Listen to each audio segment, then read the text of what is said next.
Fala, quinto ano B. Hoje na videoaula de História nós vamos conhecer as 7 novas maravilhas do mundo. Então, na última videoaula nós conhecemos as 7 maravilhas do mundo antigo, da antiguidade, e hoje nós vamos ver as 7 novas maravilhas do mundo. Então, na página 159, vamos conhecê-las.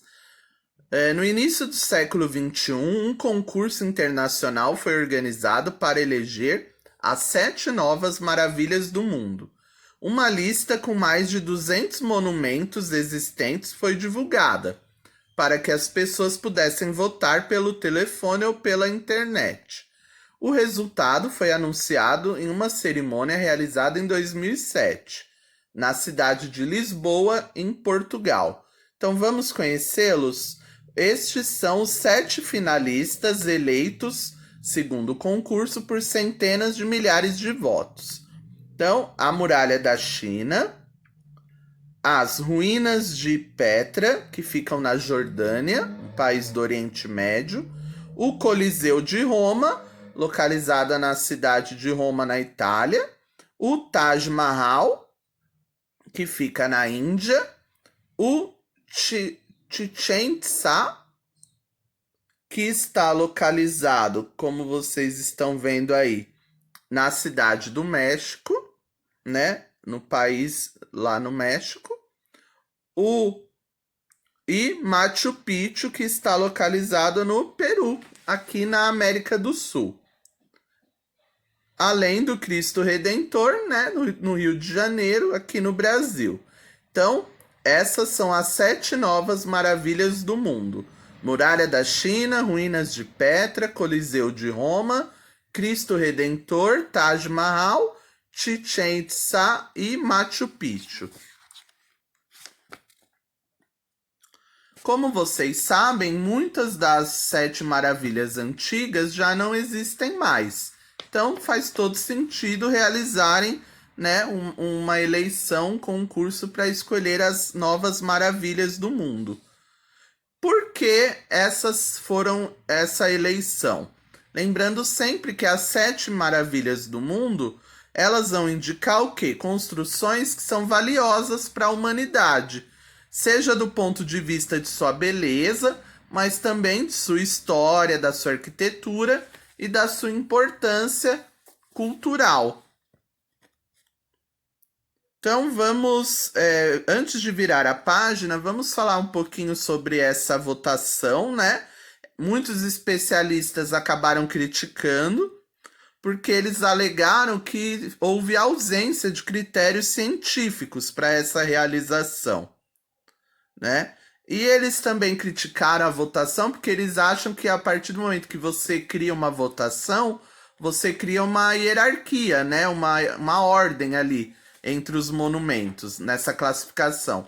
E eles acham que isso não é positivo, porque pode passar a sensação de que um monumento é mais importante que o outro, sendo que, na opinião deles, todos os patrimônios históricos e culturais devem ser valorizados. Então, por exemplo, se eu tenho um monumento, um patrimônio histórico lá em Portugal, por exemplo, que não foi eleito, eles acham, os pesquisadores, os cientistas, que as pessoas não podem deixar de valorizar aquele monumento apenas porque ele não entrou nesse top 7 aí das novas maravilhas do mundo.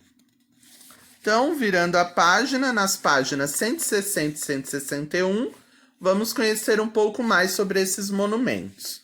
Começando com o Coliseu, também conhecido como Anfiteatro Flaviano, Coliseu de Roma, começou a ser construído em 72 depois de Cristo, por ordem do imperador Flávio Vespasiano. Era um enorme anfiteatro com arquibancadas ao redor de uma arena, onde se realizavam lutas e jogos. Essa foto aí é de 2017, então a principal função do Coliseu foi construído, né, para servir de arena, de palco para lutas e jogos. A próxima maravilha do mundo é a cidade maia de Chichén Itzá, que foi construída na península de Yucatán, no México, por volta do ano 500. né, depois de Cristo, sendo importante polo urbano durante o século X. Nessa foto de 2016 que vocês estão vendo, o templo, vocês estão observando o Templo dos Guerreiros, uma das construções presentes nessa cidade. Então, né, essa cidade ela foi construída, né, a cidade de Chichén Itzá, e ela foi construída para ser um importante polo urbano para os maias, né? Ela já foi construída com esse objetivo de ser a principal cidade do Império Maia. Depois, as ruínas de Machu Picchu, que foram construídas por volta de 1450. Então, essa cidade de Machu Picchu foi construída por volta desse ano, no topo de uma montanha da Cordilheira dos Andes, no Peru, a 2.400 metros de altitude. Então, não é fácil respirar nesse local. Essa foto aí é de 2017. Então, Machu Picchu foi uma cidade também que foi construída para proteger os maias contra ataques de inimigos. Por isso que ela era tão alta. Ela foi construída nessa altitude de propósito, para que eles pudessem se defender dos inimigos que tivessem vindo mais abaixo. A muralha da China começou a ser construída em 215 a.C. para proteger a região contra ataques de inimigos. E levou, gente, 20 séculos, 200 anos para ser concluída. Seu último trecho foi feito entre 1368 e 1644. E essa foto é de 2017. Aqui também nós vemos um monumento, né, uma das 7 maravilhas, cujo objetivo ao ser construído também foi se proteger de ataques inimigos. Então, obviamente, uma muralha é algo que também vai te proteger dos seus rivais. Já as ruínas de Petra, na Jordânia, né, estão sendo representadas nessa foto aí que vocês estão vendo de 2017. A cidade de Petra foi um local que começou a ser construído, né, por volta de 312 a.C. E ela foi criada para ser a capital dos árabes nabateus no sul da atual Jordânia. Petra, infelizmente, foi destruída por 2 terremotos nos anos 363 e 551 depois de Cristo. Então, por isso que hoje em dia, né, o que sobrou foram as ruínas. Por isso que nós citamos essa maravilha como as ruínas de Petra. Machu Picchu também, a maior parte ali do que nós temos hoje são poucos locais que restaram, né? Muitas ruínas do que já foi essa grande cidade. Por último, na página 161, vamos viajar para a Índia e para o Brasil. Primeiro com o Taj Mahal, que é um mausoléu situado em uma pequena cidade da Índia chamado Agra, né? Ele foi construído entre 1630 e 1652 para homenagear a esposa favorita do imperador Shah Jahan. Ou seja, aqui o motivo, né, para essa construção foi um motivo amoroso, um motivo romântico, né? O Taj Mahal foi criado então para homenagear a esposa do imperador. Já por último, algo brasileiro, né? Made in Brazil, o Cristo Redentor, uma das 7 novas maravilhas do mundo. Localizado no topo do Morro do Corcovado, na cidade do Rio de Janeiro, o Cristo Redentor foi construído entre os anos de 1922 e 1931, em concreto armado, né? O material utilizado e pedra-sabão. E já o Cristo Redentor, ele foi construído, né, na cidade do Rio de Janeiro como um monumento católico, uma grande homenagem a essa religião que é uma das mais importantes do mundo. Então, nessa página 161, vocês vão fazer o exercício 1 apenas.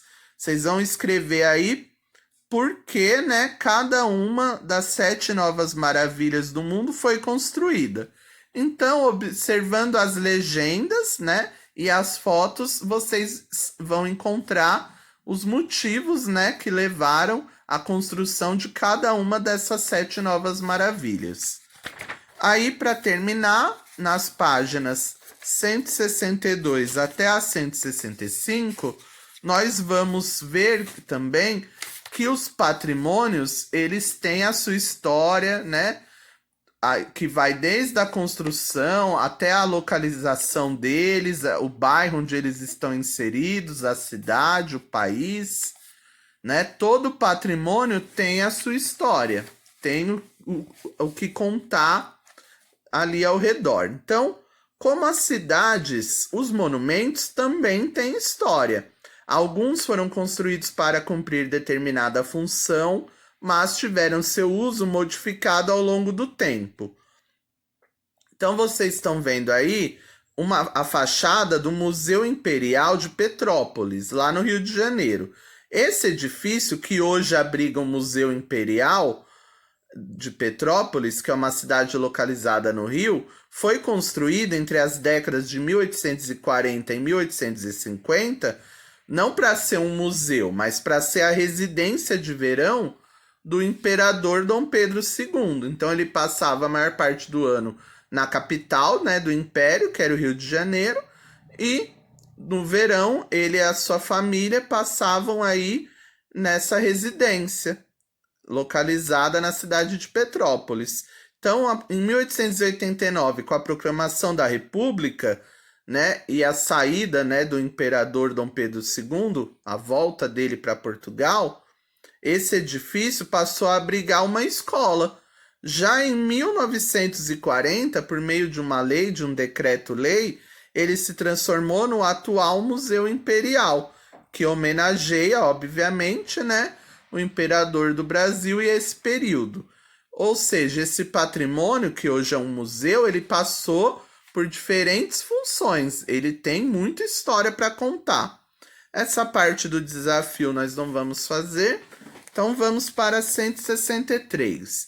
Assim como esse edifício do Museu Imperial tem história e já teve diversas funções, muitos outros prédios no Brasil e no mundo já foram residência de algum rei, de algum monarca ou governante e se transformaram em espaços culturais, o que é sempre interessante, né?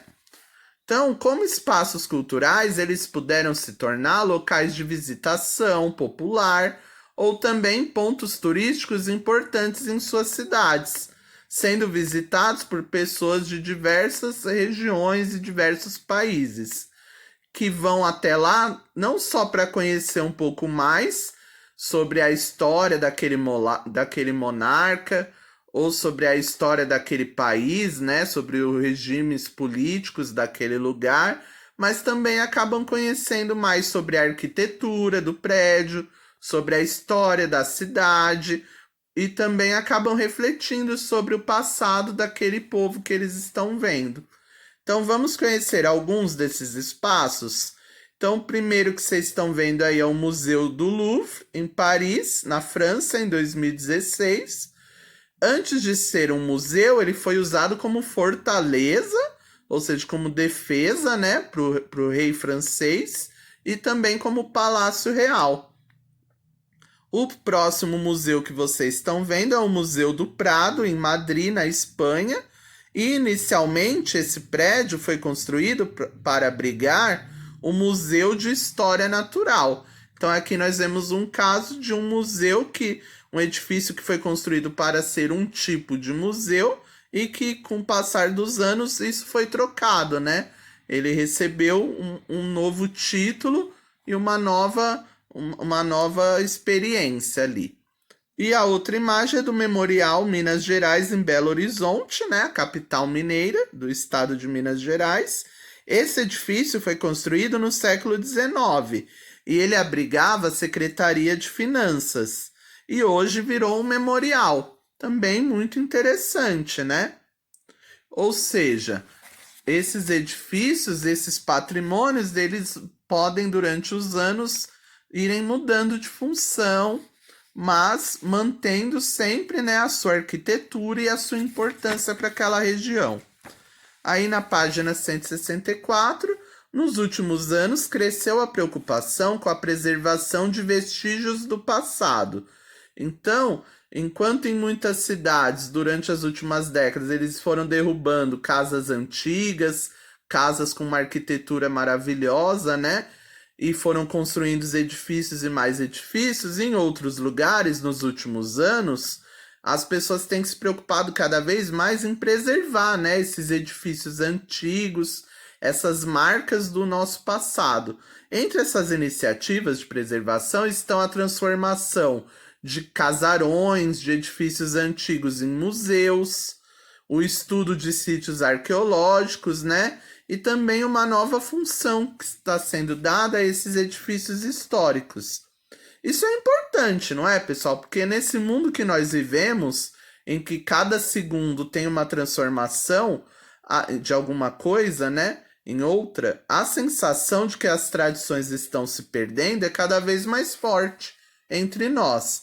Entre os mais recentes museus que foram criados aqui no Brasil, nós podemos destacar o Instituto Inhotim, em Minas, e o Museu Cais do Sertão, em Pernambuco. O Inhotim foi idealizado, ou seja, ele foi pensado, as pessoas começaram a pensar na criação desse local na década de 80, mas só foi aberto ao grande público em 2006. Esse local foi construído em uma fazenda nos arredores da cidade de Brumadinho, a menos de 100 quilômetros de BH, de Belo Horizonte. E ele abriga um dos acervos de arte contemporânea mais importantes do mundo, né? Arte atual, arte moderna. Esse espaço conta também com um jardim botânico, né? Que é aquele local que nós dedicamos ao cultivo e preservação de diversas espécies de plantas. E o edifício que abriga o Museu Cais do Sertão está localizado a poucos metros do Marco Zero da cidade do Recife. Então ali, né, em Recife, esse Marco Zero já é um importante, né, local ali para a história da cidade, e ainda agora conta também com o Museu Cais do Sertão, que vai ter um acervo dedicado à cultura, memória e às histórias do povo sertanejo brasileiro, ou seja, busca valorizar também o povo daquela região, da região Nordeste. Por último, na página 165, vamos falar mais um pouco sobre os museus. O Museu Cais do Sertão foi inaugurado em 2014 e faz parte do projeto Porto Novo Recife, que pretende transformar a antiga região portuária da cidade em um polo de lazer e cultura. Ou seja, os patrimônios históricos, eles também têm esse poder de valorizar, né, e de revitalizar regiões da cidade que até então estavam abandonadas. Então, quando você pega um quarteirão, onde ali você tem uso de drogas, um lugar abandonado, prédios desmoronando, e você decide construir ali um museu, uma praça, você revitaliza aquele local. Você traz vida, você traz esperança, você traz cultura, você traz arte para aquelas pessoas daquela região. Então, para terminar, ali no Saiba Mais, eles trazem algumas informações sobre a origem da palavra museu, que é uma origem grega. E aí eles dizem, na Grécia Antiga havia um templo dedicado a 9 musas do Olimpo, chamado Templo das Musas. Olha que interessante.